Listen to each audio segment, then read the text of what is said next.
દિવસની પાર્ટીમાં દારૂનો નશો કરવાના શોખીનો માટે મજાને સજામાં પરિવર્તિત કરતી પોલીસ। ઉમરગામ ભિલાડ અને નારગોલ મરીન પોલીસ દ્વારા સરહદો પર કડક ચેકિંગ હાથ ધરતા ફફડાટ। નવા વર્ષને આવકારવા અને 31મી ઉજવણી એટલે પોલીસ સ્ટેશનમાં દારૂ પીધેલાના કેસોનો દિવસ પણ કહી શકાય। પોલીસના કડક ચેકિંગમાં દારૂના શોખીનો પોલીસના સકંજામાં આવે એક પરંપરા બની છે।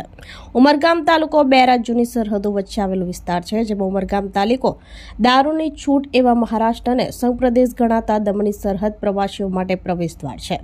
ગુજરાત, મહારાષ્ટ્ર અને સંઘપ્રદેશ દમણ દાદરા નગર હવેલીની સરહદો સાથે જોડાયેલા ઉમરગામ તાલુકામાં પ્રવાસીઓ વધુ અવરજવર કરે છે, ત્યારે ઉમરગામ ભિલાડ અને નારગોલ મરીન પોલીસ દ્વારા સરહદો પર કડક ચેકિંગ હાથ ધરવામાં આવ્યું છે।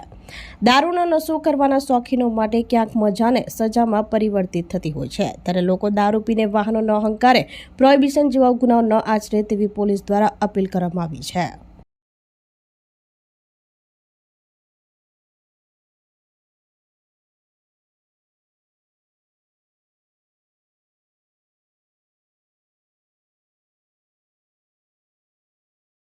આપણી સંકલ્પ ન્યૂઝ ચેનલને સબસ્ક્રાઇબ અને લાઇક કરો, બેલ આઇકન દબાવો, જેથી આવનાર ન્યૂઝ અપડેટ્સની નોટિફિકેશન આપના મોબાઈલ પર સૌથી પહેલા પહોંચે।